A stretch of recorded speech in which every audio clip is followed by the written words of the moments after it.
राधे महाराज जी मेरा प्रश्न है कि भक्त और रसिक में क्या अंतर है? भक्त है फल और रसिक है उसका रस। जब भक्त परिपक्व रस में डूब जाता है तो उसे रस कहते हैं। जैसे आम है तो आम में रस है, लेकिन कब आता है? जब पक जाता है।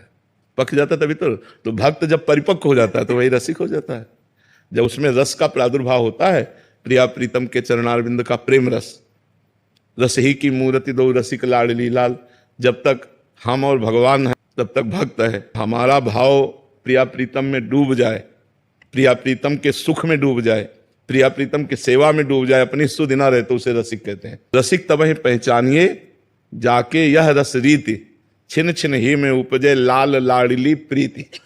प्रिया प्रीतम के चरणों में प्रतिक्षण वर्धमान प्रेम, उनकी रूप माधुरी झलक रही है, उसी में डूबा हुआ, उसे रसिक कहते हैं। रसिक सबसे बड़ी पदवी है। जो रसिक जन है वो सबसे बड़े हैं। भक्त कभी अपने संकट निवृत्ति के लिए भगवान से प्रार्थना करता है, कभी अर्थ के लिए प्रार्थना करता है, विविध प्रकार। लेकिन रसिक प्रिया प्रीतम को आशीर्वाद देते हैं और उनके सुख के लिए हर समय चिंतन करते हैं, कैसे लाडली लाल को सुख पहुंचावें। अब यहाँ अपने ही सुख में फुर्सत नहीं तो लाडली लाल के सुख की बात क्या, ये तो बहुत ऊंची बात है। भगवत रसिक रसिक की बातें रसिक बिना को समझ सके ना। भगवत रसिक जी कहते हैं बिना रसिक के कोई रसिक की बात नहीं समझ सकता। तो भगवान के प्रेम रस में डूबा हुआ रसिक कहलाता है। जो लाडली लाल के प्रेम रस में डूबा है वही